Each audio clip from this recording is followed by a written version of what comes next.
isin ku Kangjeng Nabi isin.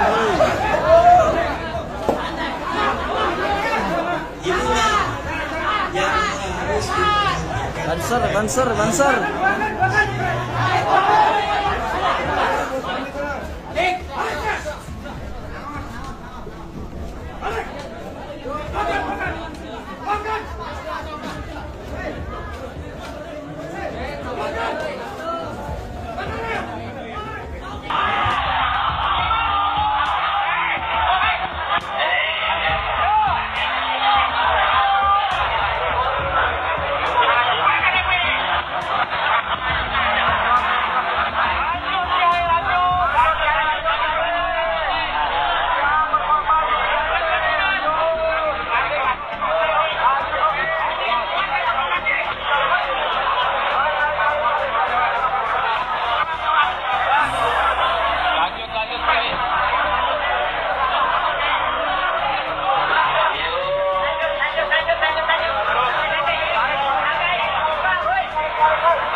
Kalau mah aku tek kayak enggak dia bae gitu ya. Ya sah, kasinggung. Perangannya. Atau benar kan kelompok itu mah tek enggak dia hari ada makrosan gitu. Siap banser. Oh ya, siap banser. Kacau anjir. Lanjut. Run. Gaspol. Yen besuk Maria ngeman yen wonten grahana ning sasi srengenge kembar lelim. Lin pangalit gumlareng siti. Sawi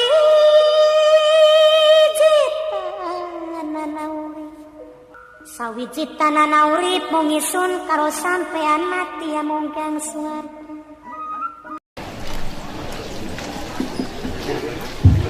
Assalamualaikum warahmatullahi wabarakatuh.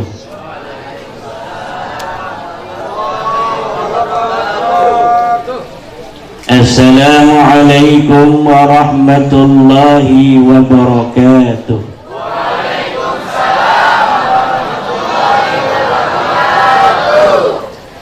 Assalamualaikum warahmatullahi wabarakatuh.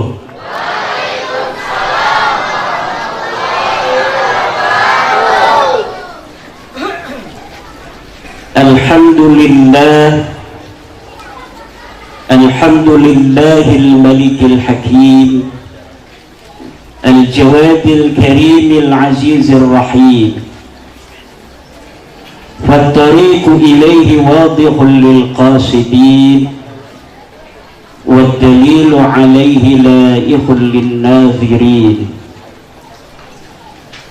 والصلاة والسلام على سيدنا محمد وعلى آله وصحبه أجمعين.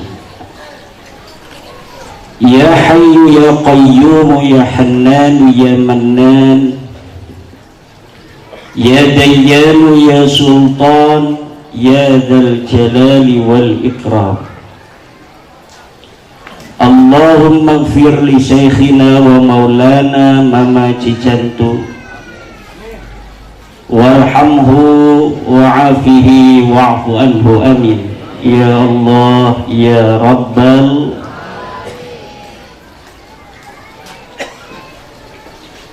Amma ba'du, maka yang saya hormati keluarga besar Pondok Pesantren Al-Istiqlal Cicantu,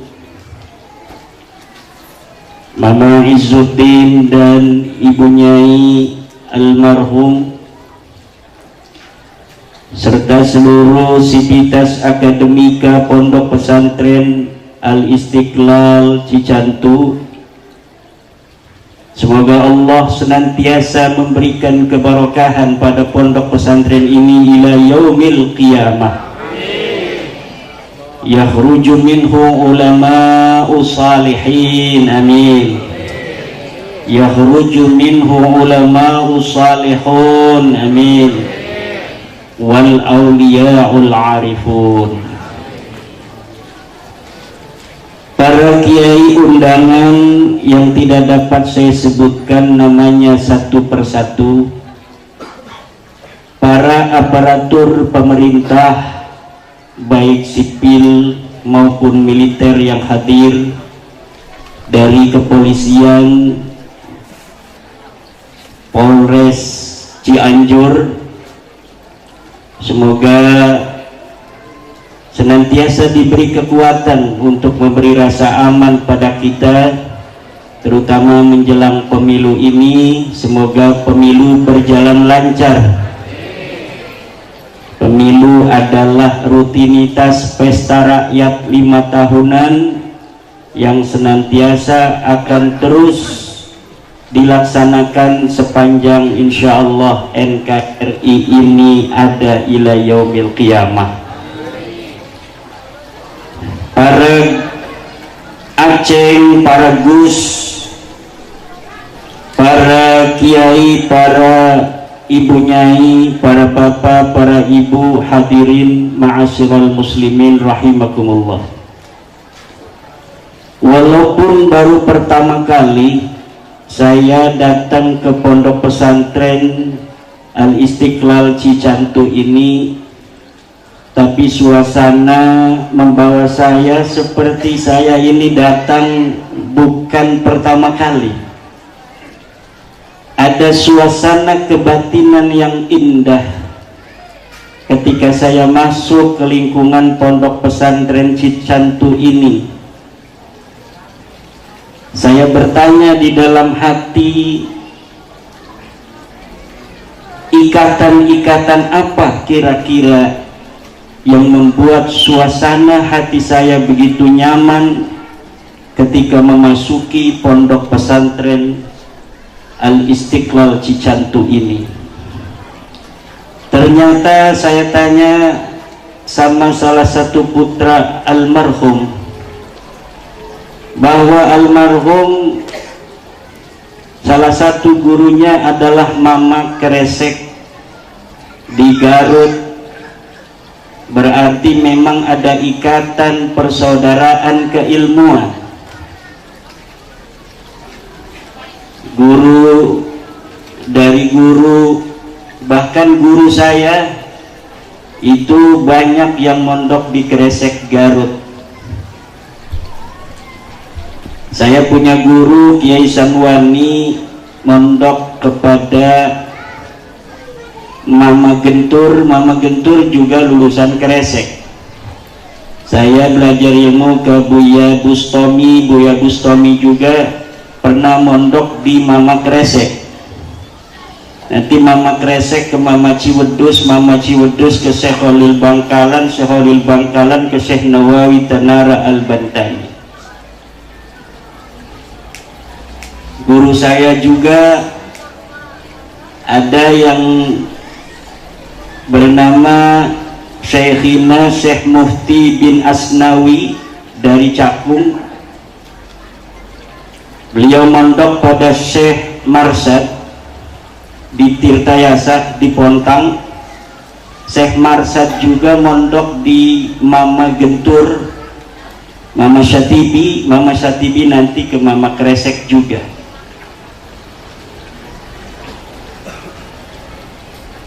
Jadi silsilah ke Syekh Nawawi dan ke Syekh Mama Kresek ini mungkin yang membuat ikatan-ikatan persaudaraan keilmuan Ini membuat saya merasa nyaman, merasa indah diundang hadir dalam acara haul Mama Cicantu. Semoga Allah mengampuni segala dosa-dosanya, menambah kemuliaan di sisinya, anak cucunya ila yaumil qiyamah menjadi ulama, pemimpin-pemimpin umat, santri-santrinya yang sudah keluar, yang masih ada, dan insya Allah akan senantiasa ada ila yaumil qiyamah. Dan semuanya insya Allah kita berdoa agar mereka semua menjadi para ulama-ulama amilin, menjadi pemimpin-pemimpin umat yang akan menjaga umat ini, menjaga imannya, menjaga segala macam keislaman yang menyertai keimanannya. Al-isnadu minad-din, laulal isnadu laqala ma syaa ma syaa. Sanad itu dari agama. Kalaulah tidak ada sanad, maka siapapun bisa mengatakan apapun. Maka penting ketika kita mau mesantrenkan anak atau mau mesantren, kita harus mengetahui guru kita ini berguru ke siapa. Lalu adakah jujutan perguruannya, jujutan keguruannya kepada baginda Nabi besar Muhammad sallallahu alaihi wasallam. Tanpa adanya sanad, keberkahan ilmu itu dipertanyakan. Agama kita ini agama yang kita warisi dari baginda Nabi besar Muhammad sallallahu alaihi wasallam. Baginda Nabi mewariskannya kepada para sahabat mewariskannya kepada para tabi'in mewariskannya kepada tabi'in, kemudian mewariskan pada muridnya, mewariskan kepada muridnya sampai ke Mama Cicantu, kemudian sampai kepada kita yang hadir pada hari ini. Bukan hanya sanad daripada ilmu, tapi sanad rohani, sanad spirit, sanad suhbah. Karena sanad itu ada 5. Ada as-sanadu bis-sama'i was-suhbah, ada as-sanadu bis-sama'i dunas suhbah, ada as-sanadu bil ijazah, ada as-sanadu bil munawalah, ada as-sanadu bil wijadah. As-sanadu bis sama'i was suhbah adalah sanad para santri yang dia mondok pada kiai, dia duduk bersama kiai, mendengarkan pengajian bandungan kiai, kiai membacakan, santri mendengarkan. Terkadang dengan sistem sorogan, di mana santri membaca, kemudian kiai mendengarkan.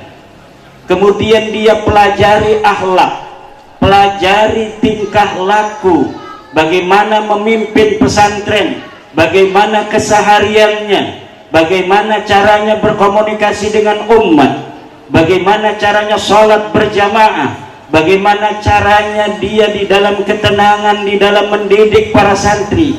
Itu semua adalah sanad bisimai wasuhbah.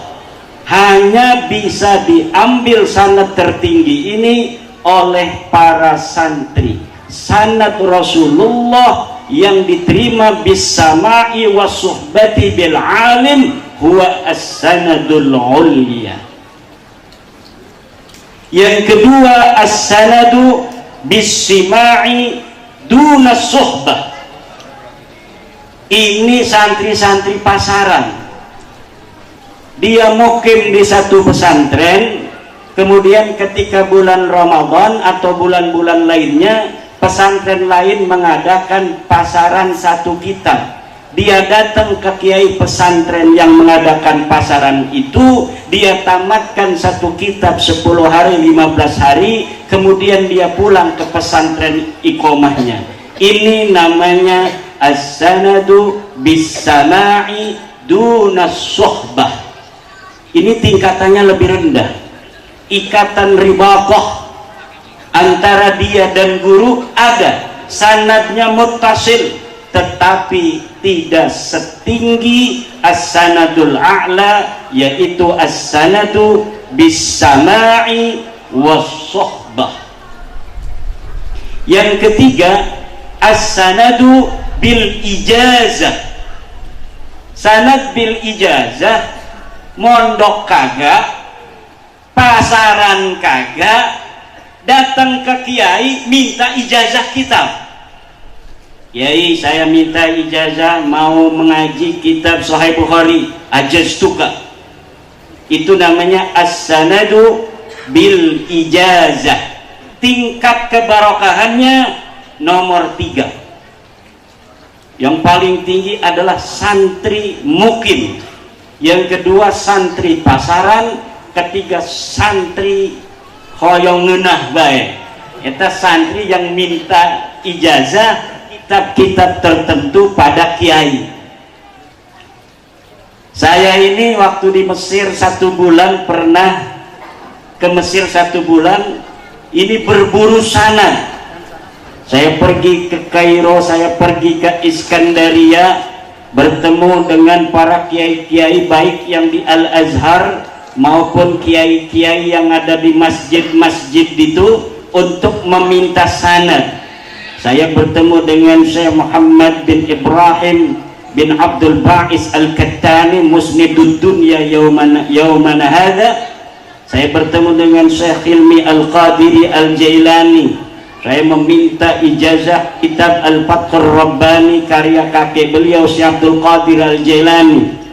Kepada Syekh Muhammad bin Ibrahim bin Abdul Ba'is Al-Kattani, saya meminta sanad-sanad hadis, mulai dari hadis-hadis hadis Al-Jami', kitabul Kutubul Jawami', seperti kitab Sahih Bukhari, kemudian kitab As-Sunan.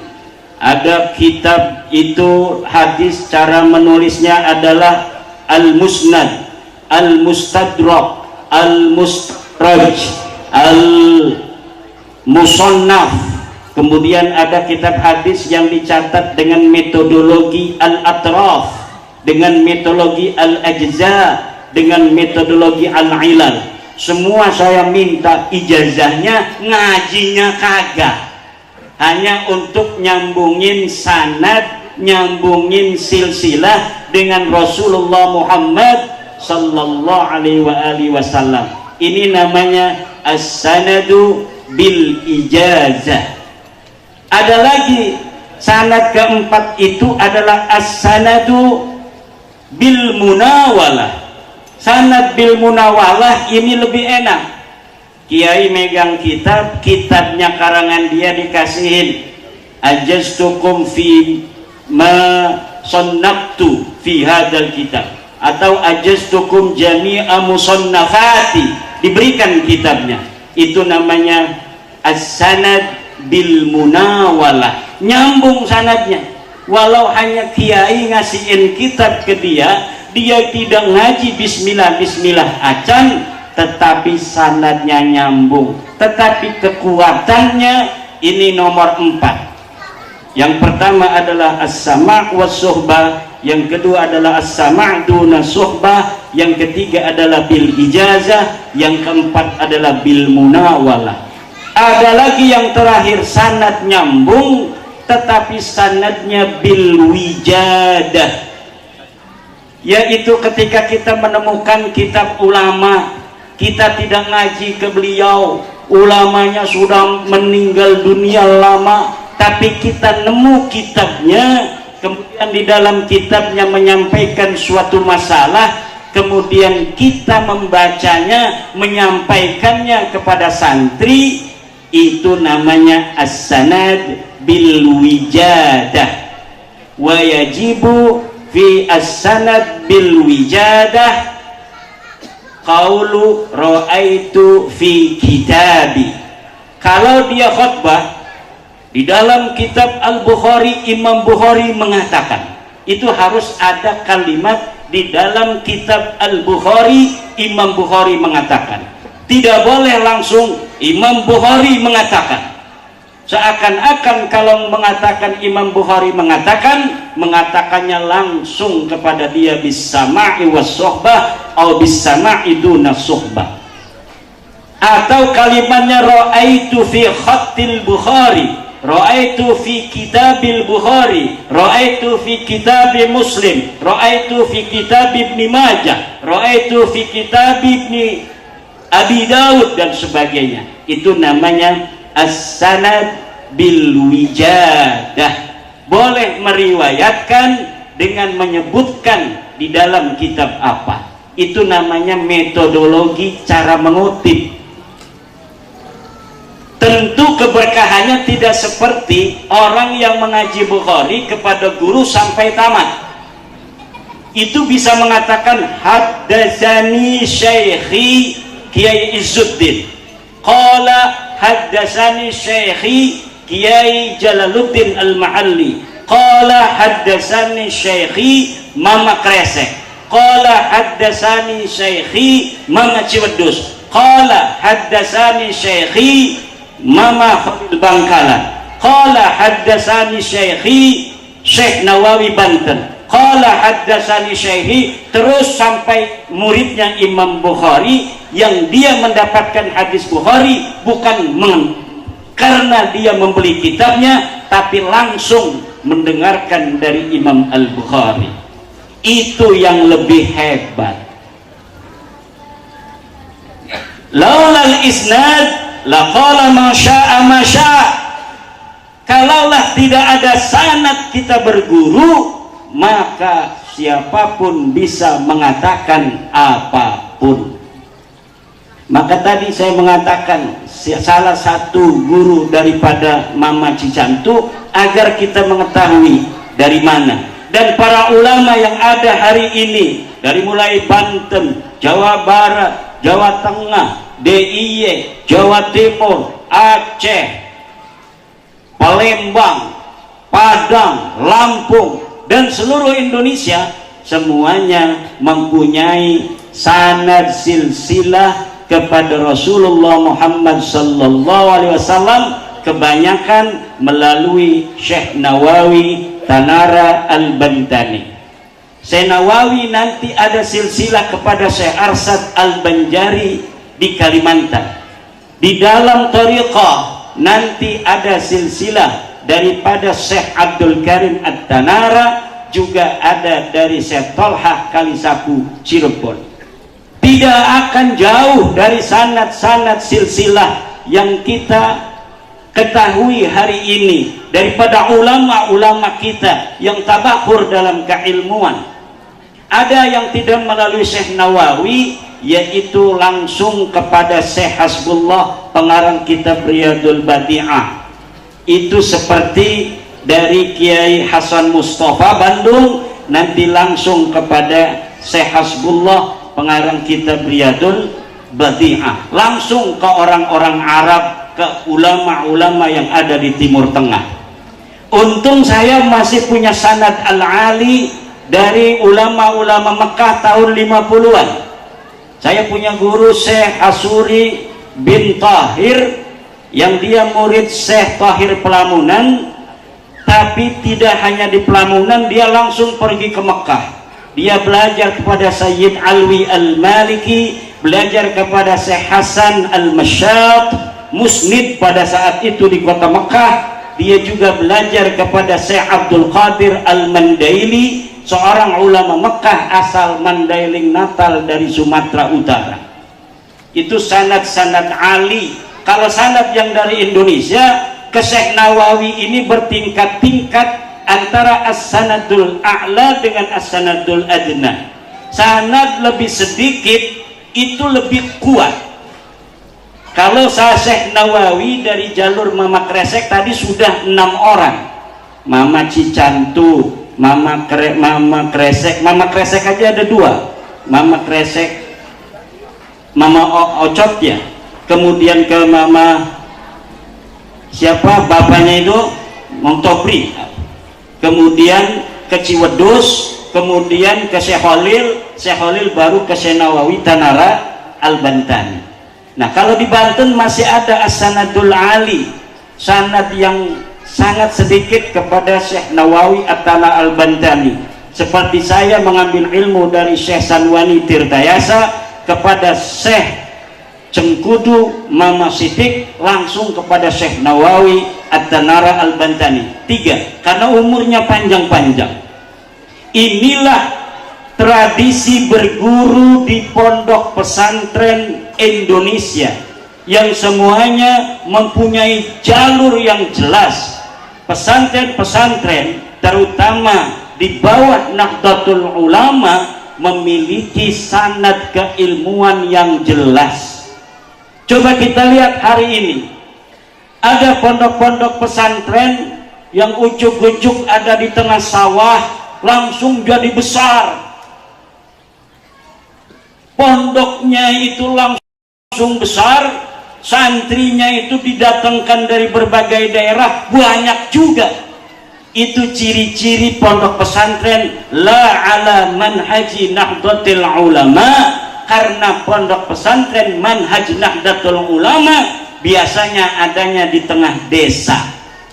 Dia seorang kiai, baru mondok dia itu pulang, kemudian ngajar ngaji kepada keluarganya, Fathul Qorib berdua, kemudian tambah tetangga yang lebih jauh, kemudian ketika sudah banyak bikin 1 kobong, ketika tambah banyak 2 kobong, tambah banyak lagi nggak ada tempat, rumahnya dibikin pondok di tingkat, dan tata cara penataan pondoknya nggak jelas, ngacak kayak pondok Cicantu begini. Ini ciri-ciri pondok pesantren asli manhaj Nahdlatul Ulama. Kalau pondok pesantren yang tiba-tiba ada di tengah sawah, itu biasanya punya orang kaya raya, jangan-jangan punya pejabat juga. Pejabat pengen masuk surga, dia bikin pesantren, kiainya dapat ngebon, akhirnya sanadnya ke pejabat itu sanad ilmunya mentok ke pejabat. Biasanya kiai itu bukan hanya ngajar, kiai itu malamnya ngedoain santri. Dia belum bisa tidur kalau belum baca Fatihah untuk santri-santrinya. Kalau pejabat punya pondok pesantren, dia lagi ngitung-ngitung, waduh ini gimana urusannya KPK ini. Jadi hati-hati ibu-ibu kalau mesantrenin anak zaman sekarang, lihat siapa kiainya. Ini pondok pesantren besar, kadang-kadang mereknya pondok pesantren Imam Syafi'i, betul nggak? Tapi yang diajarkan bukan tentang ajaran Imam Syafi'i, ajaran kebangsaan yang diturunkan oleh ulama-ulama Wali Songo, yang diturunkan oleh ulama-ulama Nahdlatul Ulama, disepak, diganti dengan ajaran-ajaran radikalisme, intoleransi, kemudian doktrin-doktrin kepada santrinya, tidak boleh upacara bendera, tidak boleh mengakui Pancasila. Pancasila dikatakan sebagai sebuah ajaran ideologi togut. Ini yang terjadi. Pemerintah di Banten, saya ketua Rabitah Ma'ahid Islamiyah, ketua pondok pesantren di bawah naungan Nahdlatul Ulama. Ada terindikasi 1 pondok pesantren HTI dan 1 pondok pesantren radikal. Saya laporkan kepada Kepala Kemenang wilayah Provinsi Banten, tolong ini diawasi, kalau bisa ini dicabut izinnya. Pak Kiai, belum ada undang-undangnya, ini adalah negara demokrasi, siapapun bisa membuat pondok pesantren. Akhirnya apa? Akhirnya banyak kejadian-kejadian intoleransi keluar dari pondok-pondok pesantren yang tidak jelas demikian itu. Tidak ada pondok pesantren Nahdlatul Ulama yang melahirkan 1 teroris pun. Daya Pondok Pesantren Nahdlatul Ulama melahirkan pendekar-pendekar seperti Banser kita hari ini. Mana ya Banser aya hiji doang ieu. Kumaha eta? Waduh. Aya di burgerna. Banser Cianjur. Ulah unggul kaliduan. Ulah gegah keanginan. Ulah mundur satencang beas. Bisa bahasa Sunda ya saya. Di Cicantu sebabnya ini, karena memang saya juga katanya orang Priangan, silsilahnya ke daerah Sumedangan. Kalau Mama Cicantu orang Cianjur, orang Garut, ini keturunan dari Prabu Siliwangi dan Wali Songo. Dari Prabu Siliwanginya saudara, dari Wali Songonya saudara. Orang Cianjur kebanyakan dari Prabu Siliwangi, dari anaknya Pangeran Munding Wangi. Kita orang-orang Banten dari Nyai Rara Santang. Kalau dari Sumedangnya dari Raja Mantri Taji Malela. Semuanya ujung-ujungnya ke Eyang Prabu Siliwangi. Ini kalau dites DNA semuanya DNA-nya sama, DNA Prabu Siliwangi.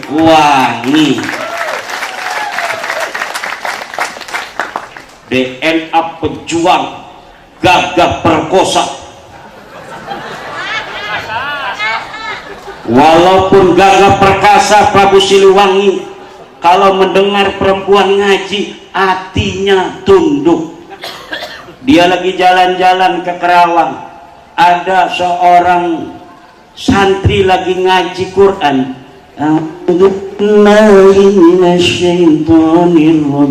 Saheta kata Prabu Siliwangi, Prabu jangan macem-macem, itu santrinya Mama Kuro, Mama Kura, pokoknya aing hayang eta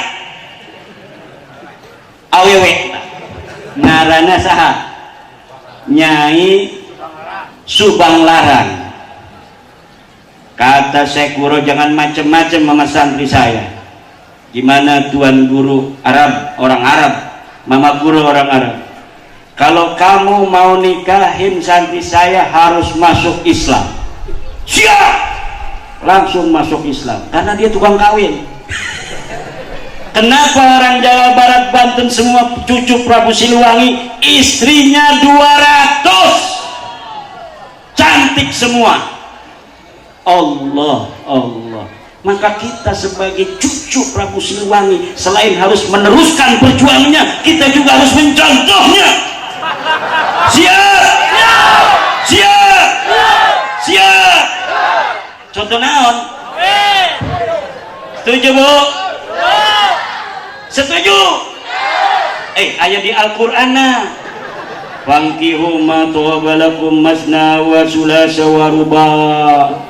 Percaya ke Quran? Berarti tenang-tenangnya berarti kita percaya ke Quran masuk neraka sia. Perempuan itu bapak-bapak, walaupun di Al-Qur'annya ada masalah itu nggak mau percaya, dan Allah tidak akan marah kepada perempuan yang tidak mau dicandung. Hidup perempuan. Kalau perempuan baca Quran ada ayat fankihu ma tabalakum, bacanya tadinya keras, pas fankihu ma tabalakum itu dia bacanya bismillah. Allah senyum, nggak bakal marah sama perempuan. Kenapa? Allah yang menciptakan perempuan dan Allah tahu sifatnya perempuan. Ketika Allah Subhanahu wa ta'ala membolehkan laki-laki untuk boleh menikah masna wa sulasa wa ruba, berarti Allah tahu kalau sebenarnya walaupun wanita nggak mau, sebenarnya wanita itu kuat dicandung. Setuju? Masih nggak mau aja.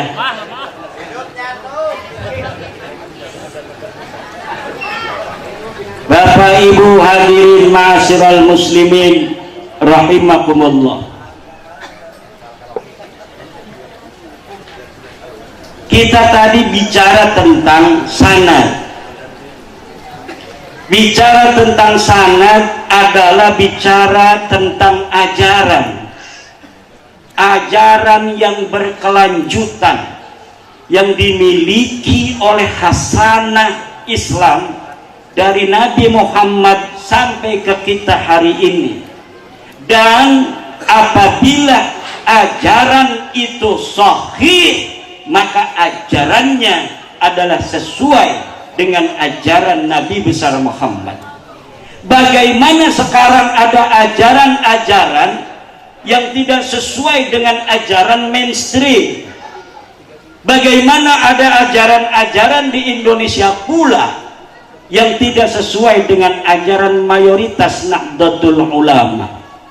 Nabi Muhammad mengatakan, alaikum bisawadil a'zam, alaikum bisawadil a'zam, kalian harus berada di kelompok yang paling banyak.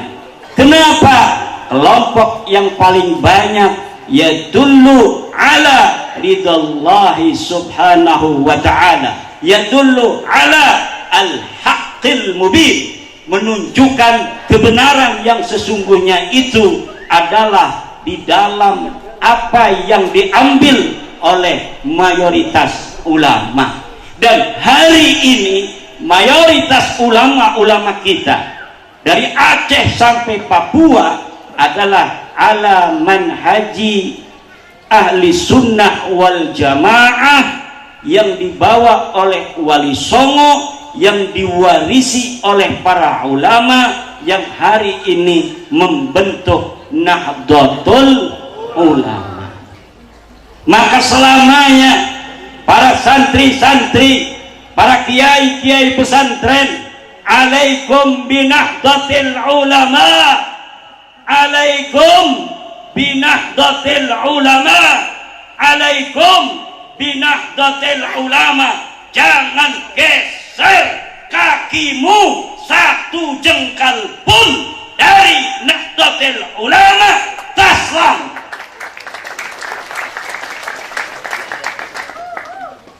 Anak-anak kita awas. Kalau anak-anak kita kuliah, sudah selesai dari aliyah, dia ingin kuliah di IPB, dia ingin kuliah di ITB, tanyakan apa organisasi yang diikutinya di perguruan tinggi. Jangan sampai anak-anak kita yang kita didik sejak kecil di hadapan para kiai, di hadapan para ulama yang menjaga ajaran-ajaran keislaman yang rahmatan lil alamin, ajaran-ajaran keislaman yang bersinergi dengan kebangsaan, kemudian kita biarkan anak-anak kita untuk bergabung dengan mereka-mereka yang mengajarkan bagaimana mereka mencaci ulama-ulama kita, bagaimana mereka mencaci ijtihad ulama kita dalam kebangsaan, dan mengatakan bahwa negara Indonesia ini negara yang tidak sesuai dengan ajaran Islam. Siapa saja yang mengakui NKRI ini adalah orang-orang yang sesat, orang-orang yang melawan ajaran Allah. Ini ajaran sudah di luar ajaran warisan ulama-ulama kita. Kalau mereka sudah terlanjur, suruh pulang lagi. Irji'u ila nahdlatil ulama, irji'u ila nahdlatil ulama. Kita ber-NU bukan melihat siapa pimpinan kita. Kita ber-NU karena ajarannya, kita ber-NU karena amalannya, kita ber-NU karena prinsipnya, kita ber-NU karena nilai-nilainya. Pengurus itu bisa berganti-ganti, tetapi ajaran, nilai, semangat, ruh, keberkahan Nahdlatul Ulama tidak akan berpindah dari Nahdlatul Ulama kepada yang selain Nahdlatul Ulama. Boleh kita mengkritisi pengurus, tetapi cinta dan hati hanya untuk Nahdlatul Ulama. Kenapa? Karena Nahdlatul Ulama yang telah terbukti memberikan kesetiaan yang tiada tara untuk bangsa Indonesia yang beragam ini, untuk negara kita yang tercinta, negara yang terdiri dari berbagai macam suku bangsa, 700 dengan 1.400 suku bangsa bersatu menjadi bangsa Indonesia. Ini tidak bisa dilakukan oleh leluhur kita. Hayam Wuruk tidak bisa dilakukan oleh leluhur kita. Prabu Siliwangi tidak bisa dilakukan oleh leluhur kita, para wali songo, tapi bisa dilakukan oleh kiai-kiai Nahdlatul Ulama, pewaris-pewaris wali songo, pewaris Prabu Siliwangi, pewaris daripada Hayam Wuruk. Dan ini adalah ni'matun jazilatun yajibu alaina an nashkuraha. Tepuk tangan. Ini perempuan-perempuan ngeliatin aja, enggak tepuk-tepuk tangan. Ngapain tepuk tangan penceramah ngomongnya nyandung aja begitu. Banyak saudara-saudara yang masih penasaran dengan negara kesatuan Republik Indonesia ini. Orang yang belajar sejarah akan sekuat tenaga mempertahankan Indonesia ini. Sebelum ada Indonesia ini, kita ini negaranya bermacam-macam. Dari Pulau Jawa aja mulai Banten, negara Banten. Kemudian di Cianjur ada negara Cikundul. Kemudian di Garut ada Sagala Herang. Di Ciamis ada Galuh. Di Sumedang ada Sumedang Larang. Di Telaga ada Majalengka, kebalik. Di Majalengka ada Talaga. Ada Cirebon. Kemudian di Jawa ada Mataram. Ada kadipaten-kadipaten yang kadang-kala terus berperang. Kadang-kadang saudara dengan saudara berperang. Dulu Sumedang dengan Banten saudara pernah berperang. Garut, Cianjur pernah juga berperang dengan Banten. Ini gara-gara apa masih saudara berperang? Karena negaranya beda. Cirebon dengan Banten saudara sepupu. Banten. Wah, lagi ngomong Banten ya. Ngomong Banten kualat aja. Cirebon Banten pernah perang. Banten Mataram pernah perang. Dan kita sebagai pewaris daripada leluhur-leluhur kita tidak mau lagi kita kembali ke masa-masa di mana kita sesama saudara mau berperang hanya untuk kedudukan, hanya untuk menjadi bupati, hanya untuk menjadi raja. Hari ini Indonesia kita hidup tenang, tentram, aman dan bahagia. Kita tidak boleh lagi hidup di zaman di mana tidak ada Indonesia. Orang yang mau belajar sejarah akan menginginkan merah putih tetap berkibar anak cucunya sampai hari kiamat. Orang yang belajar kepada sejarah masa lalu, maka dia ingin Pancasila Garuda itu akan senantiasa ada di tembok rumahnya ila yaumil kiamat. Dan dengan Indonesia bersatu dari Sabang sampai Merauke, 270 juta lebih penduduk Indonesia kita tidak mudah dikalahkan hari ini. Kita menjadi negara yang diperhitungkan dunia, ibu-ibu.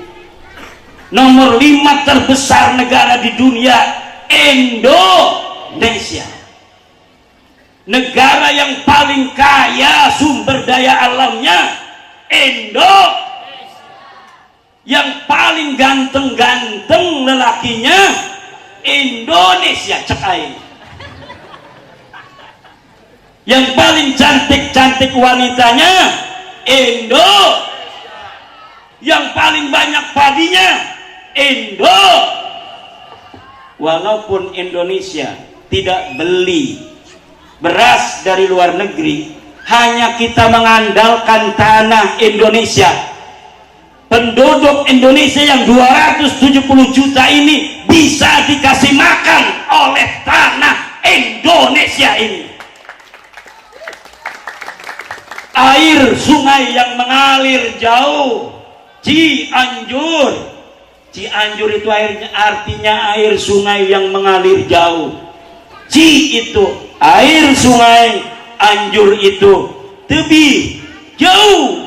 Cianjur artinya air sungai yang mengalir jauh akan dapat untuk menutupi rasa dahaga putra putri Cianjur. Indonesia tanahnya akan dapat memberi kenyang seluruh putra putri Indonesia.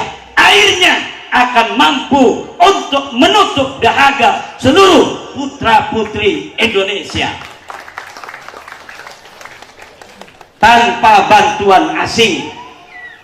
Bahkan kita kalau betul-betul mengelolanya, kita akan bisa membantu negara-negara kelaparan. Hari ini negara di dunia masih banyak yang kelaparan. Di Afrika banyak sekarang yang kelaparan. Di Yaman kelaparan, kurang makan. Tapi Indonesia tanahnya, jangankan pohon, tongkat dia ditanam, dia akan bisa menjadi pepohonan. Allahu Akbar.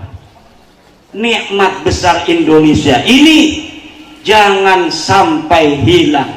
Makanya kiai-kiai NU kekeh luar biasa. Dari zaman Soeharto tidak direken Nahdlatul Ulama, tapi siapa pertama kali yang menerima Pancasila sebagai ajas tunggal di bumi Indonesia? Nahdlatul Ulama. Padahal waktu zaman Soeharto NU didolimi, keran-keran ekonomi disumpal oleh Orde Baru, tetapi semua itu tidak mengeringkan kesetiaan Nahdlatul Ulama terhadap tanah air Indonesia ini.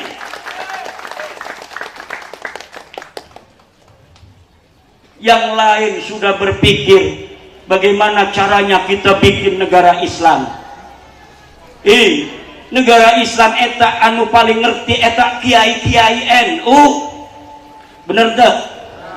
Yang paling ngerti dengan Islam dan fikih Islam, usul fikih Islam adalah ulama-ulama pesantren, Mama Cicantu, Mama Kresek, Mama Ciharasas, Mama Gudang, Mama Wardoy, Mama Syatibi Gentur, Mama Sempur, Mama Hasan Mustafa. Eta anu paling ngerti ke hukum Islam, tetapi semuanya tidak ada yang bicara tentang bagaimana kita membentuk negara atas dasar Islam.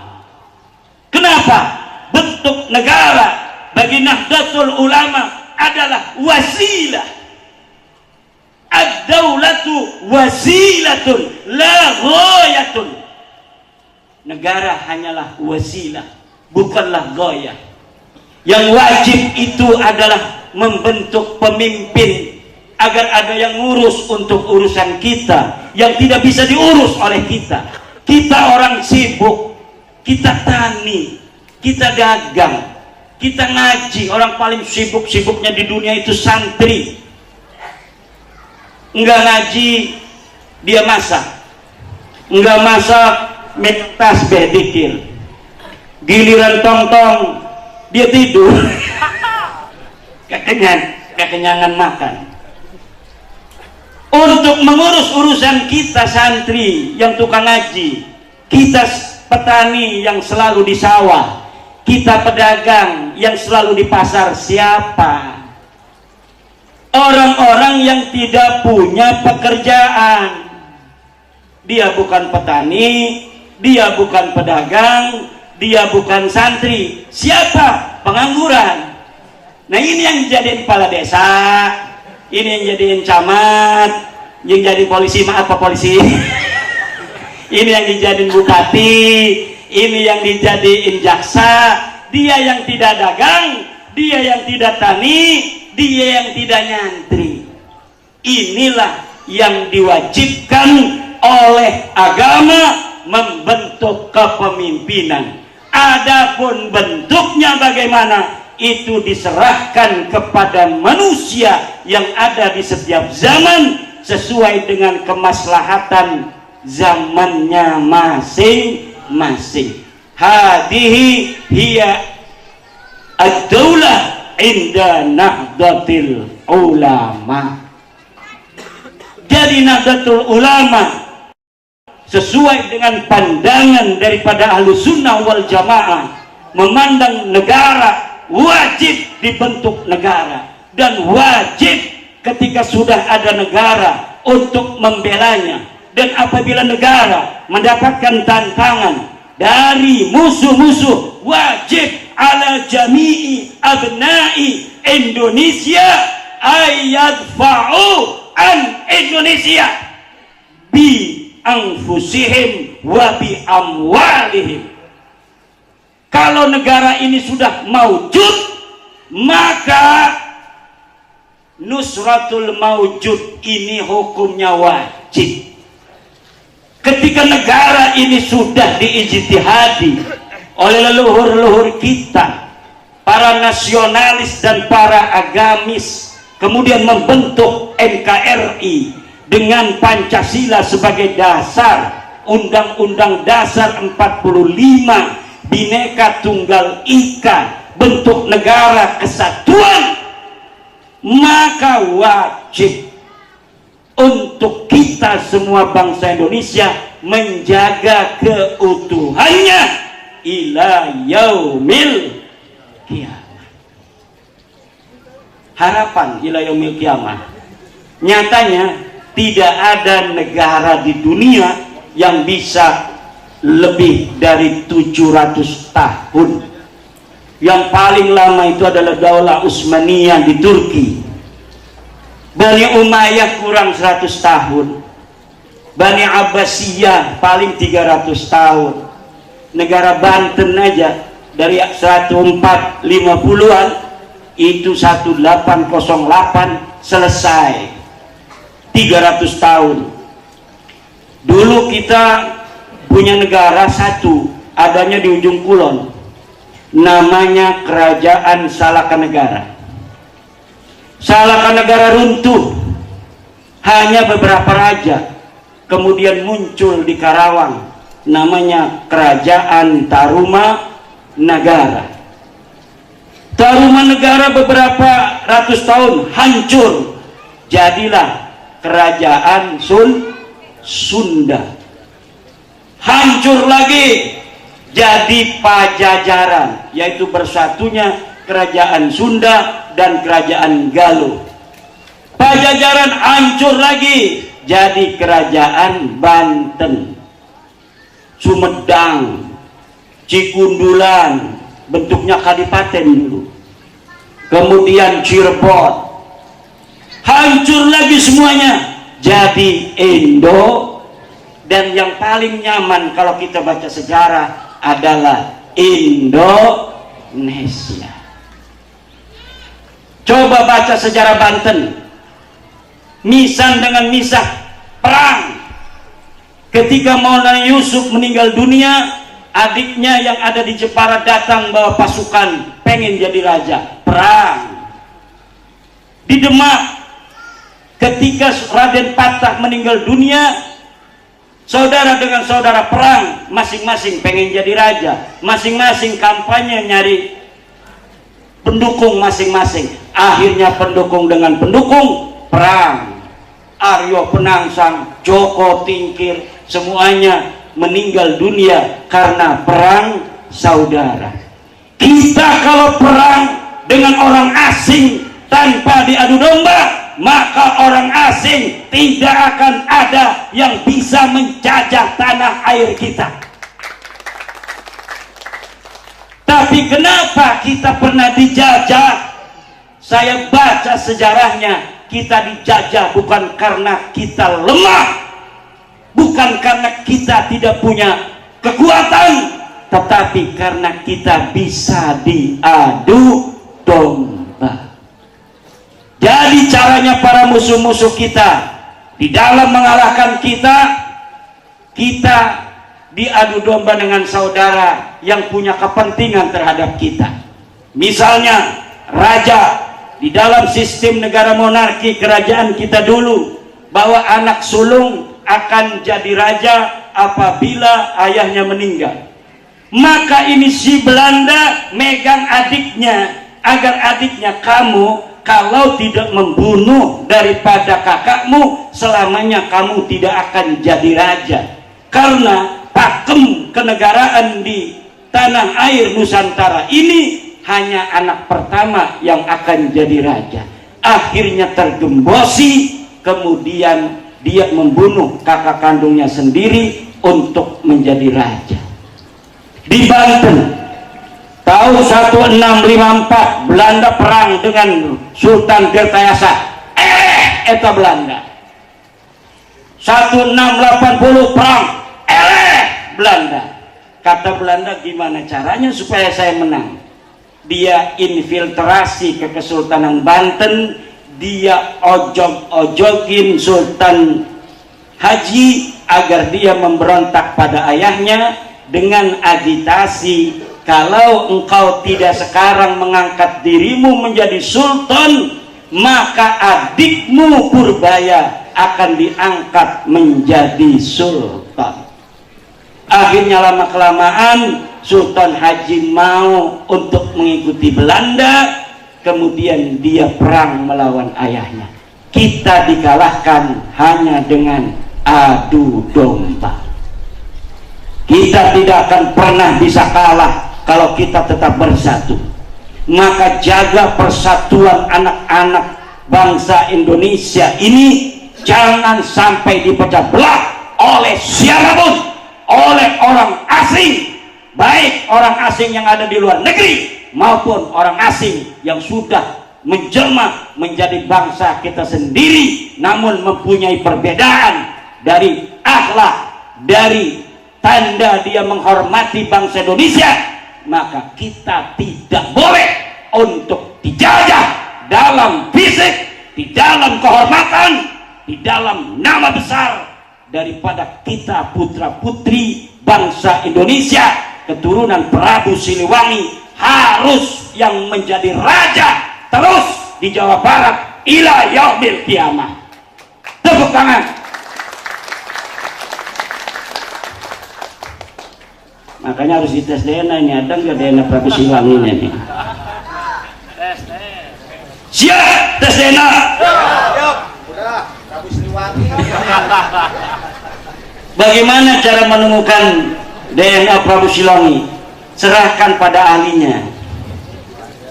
Prabu Siliwangi akan terdeteksi kemana kita akan bersatu, ketemu genetik di susunan silsilah kita yang keberapa. Kita kan sekarang punya susunan silsilah. Ke Prabu Siliwangi ada yang ke-43, ada yang ke-42 hari ini, ada yang ke-41. Nah, nanti itu bisa untuk dicari. Ketika sudah ada 10 orang saja yang tes DNA dari orang-orang yang mempunyai silsilah ke Prabu Siliwangi, untuk dicari titik temu berapa tahun antara kita hari ini 2024 dengan kehidupan Prabu Siliwangi yang ada di abad 14. Itu nanti akan ketahuan. Ayah kita DNA-nya ini, ayah kakek kita ini, ayah buyut kita ini, jangga kita ini, terus sampai Prabu Siliwangi. Dan nanti akan ketahuan orang-orang yang nyusup terhadap silsilah Prabu Siliwangi. Ternyata DNA-nya beda dengan DNA Prabu Siliwangi. Prabu Siliwangi, oh ternyata DNA-nya dia G. Ngakunya Prabu Siliwangi, tapi seluruh orang Cianjur DNA-nya oh, dia DNA-nya G. Berarti dia adalah penyusup terhadap DNA Prabu Siliwangi. Ke depan orang itu tidak akan bisa lagi memalsukan nasab. Kenapa? Sekarang masih mahal 12 juta tes DNA. Tahun 2010 masih 1 miliar. Tes DNA satu orang tahun 2010 1 miliar. 2020 sudah nurun menjadi 15 jutaan. Sekarang nurun lagi jadi 12 juta setengah. Ke depan 3 tahun 5 tahun ke depan tes DNA paling 300.000. Di Cina hari ini, di Cina itu sudah 900 juta orang Cina di tes DNA. Orang Cina jumlahnya 1 miliar lebih. Itu 900 juta penduduk China sudah di tes DNA. Jadi akan kelihatan ini anaknya anu, ini turunan anu, sampai kepada pendiri Cina pada zaman masa lalu. Dan kalau ada orang mencuri, rambutnya ketinggalan, akan langsung ketahuan rumahnya di mana, anak siapa, saudaranya berapa. Indonesia tahun-tahun depan juga akan menggunakan tes DNA bagi seluruh negara, seluruh warga Indonesia. Jadi orang yang anak angkat, kan di dalam Al-Quran tidak boleh anak angkat diebinkan ayah angkatnya. Itu ternyata sudah benar. Menurut biologi, kalau nanti ada anak angkat diebinkan ayah angkatnya, nanti geger. Kok ini anaknya tetapi DNA-nya beda. Ini haplogrupnya O, ini haplogrupnya E. Katanya dia anaknya, padahal dia anak dari Palestina. Dari Palestina, perang diambil oleh bapaknya. Supaya dia itu merasa punya ayah, dibinkan bin dia, dibikinkan akte segala macam, kelahiran atas nama ayah angkatnya. Ternyata apa yang di dalam Al-Quran diatur, ud'uhum li'abaihim dalika, apa itu, aqsatu indallah, itu ternyata sesuai dengan ilmu modern. Apabila seorang anak angkat dibinkan kepada ayah angkatnya, maka 100-200 tahun lagi itu akan bikin orang menjadi bingung. Ini katanya binnya bin anu, ternyata kok larinya ke Palestina, bukan ke Prabu Siliwangi. Ini gimana urusannya? Ternyata setelah dicari kitab-kitab sejaman, ditemukan bahwa dia adalah anak angkat. Masa depan akan seperti itu. Tidak bisa lagi orang memalsukan nasab kepada yang diinginkannya. Akan terdeteksi kalau dia memalsukan nasab. Maka para pemalsu-pemalsu nasab hari ini bertaubatlah, daripada nanti akan ketahuan sendiri. Ini maksudnya apa tepuk tangan begini? Apa maksudnya ini?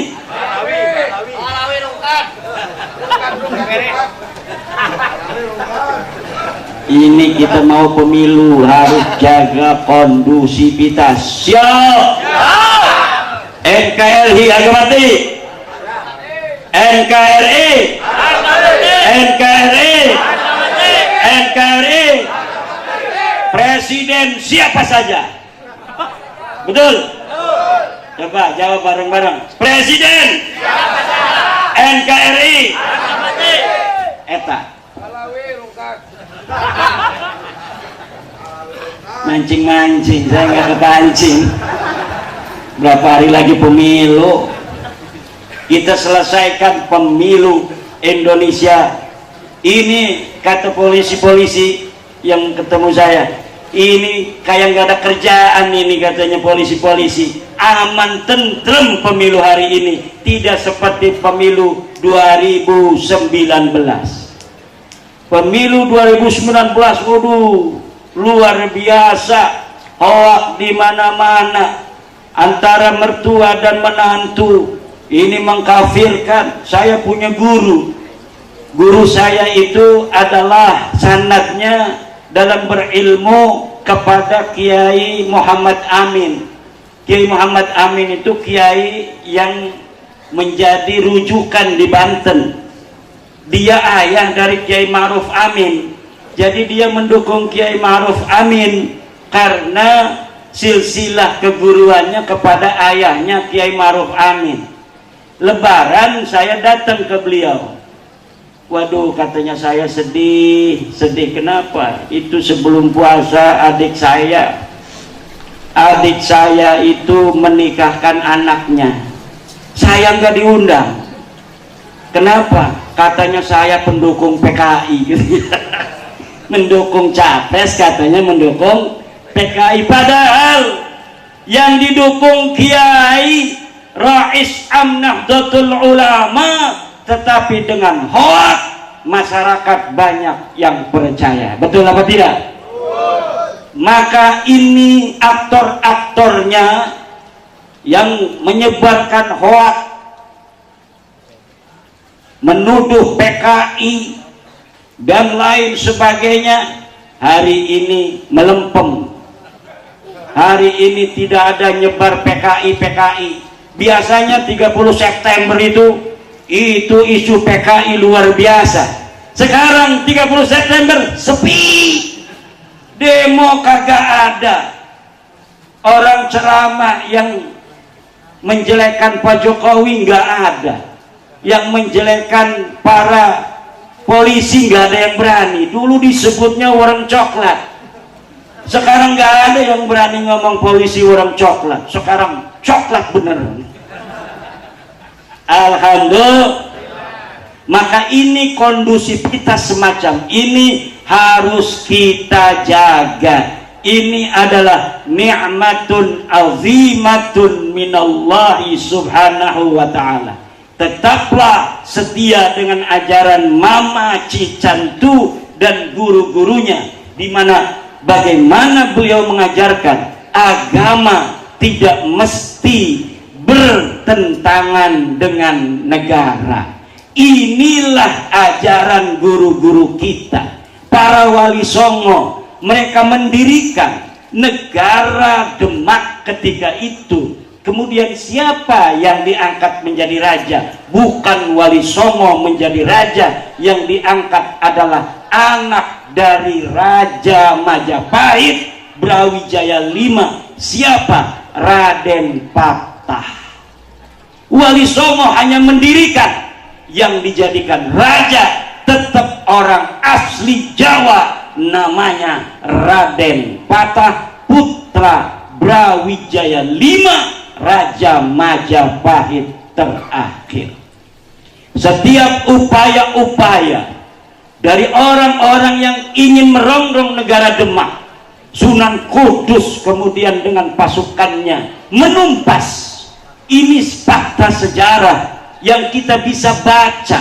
Walaupun kadangkala harus teman sendiri yang dijatuhi hukuman, seperti Syekh Siti Jenar yang kedapatan sebagai guru daripada salah seorang yang ingin memberontak terhadap Demak, akhirnya harus diputuskan oleh Sunan Gunung Jati yang dieksekusi oleh Sunan Kudus karena membahayakan negara. Padahal Syekh Siti Jenar seorang waliullah, tetapi dia kedapatan mendukung muridnya untuk merongrong pemerintahan Demak. Inilah daripada yang dilakukan oleh para wali songo, bagaimana menjaga negara yang maujud adalah sebuah kewajiban untuk ketentraman.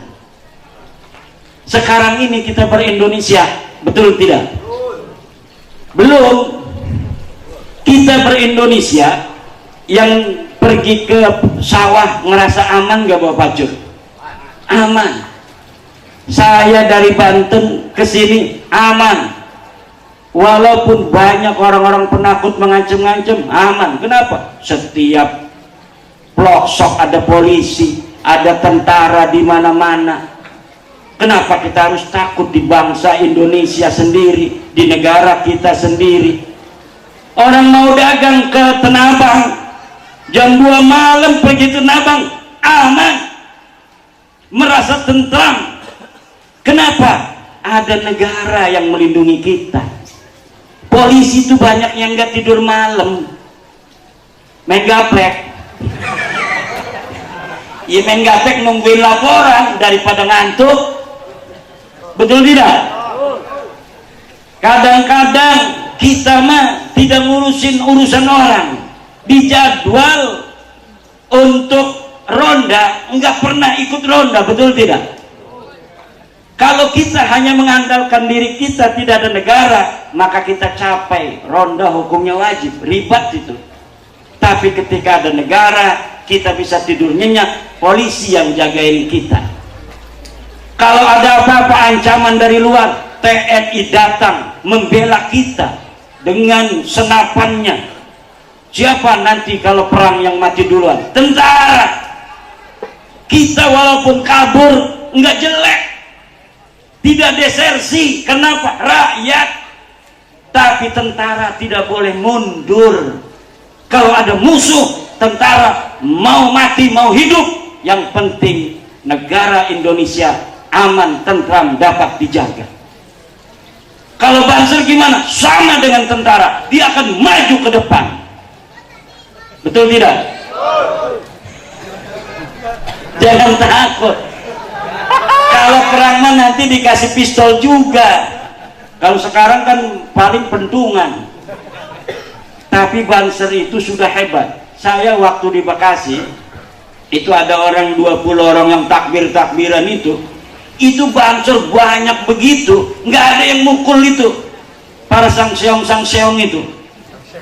Jadi dia itu sudah terlatih seperti polisi ketika mengamankan demo. Jadi hanya begini aja ngejagain kiai. Dia mau ngomong apa biarin, kecuali dia mukul kiai baru dipukul oleh Banser. Selama dia hanya teriak-teriak, Banser diam aja. Itu kata saya berarti Banser ini sudah terlatih.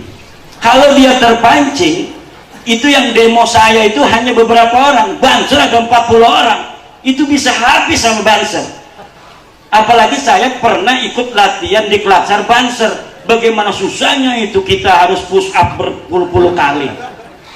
Tentunya hebat badan ketahanannya, tetapi Banser sudah terlatih, tidak terpancing, karena Banser itu tugasnya hanya mengamankan para kiai, para ulama. Makanya ibu-ibu yang punya anak cantik, tolong kawinkan dengan Banser. Siap?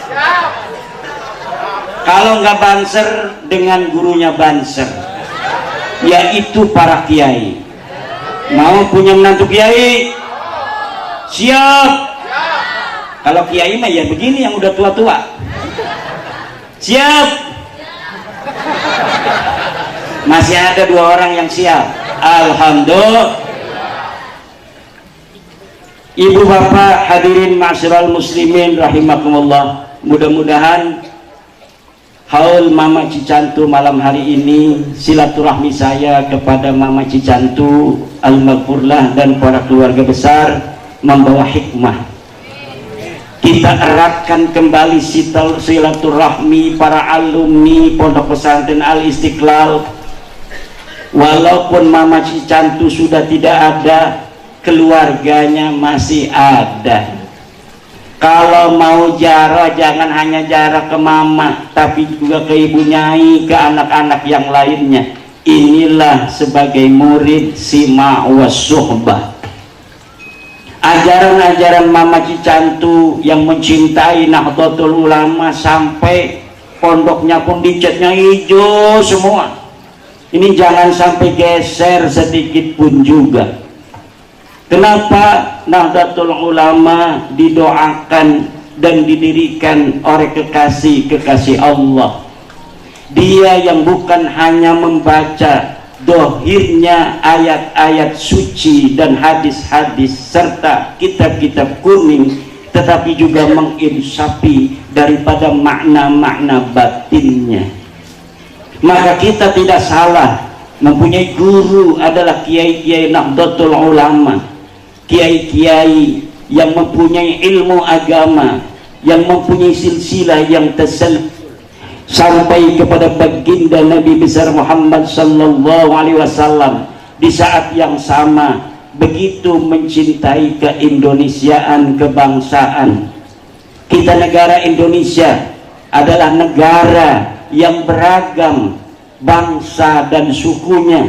Agama ada 6, suku, bangsa, bahasa. Orang Banten ngomong Sunda, orang Cianjur ngomong Sunda, tapi logat Sundanya berbeda. Orang Baduy bahasa Sunda, tapi Sundanya berbeda. Orang Cirebon bahasa Jawa, orang Banten di Tenara di kampung saya Kresek ngomong Jawa, tapi Jawanya berbeda.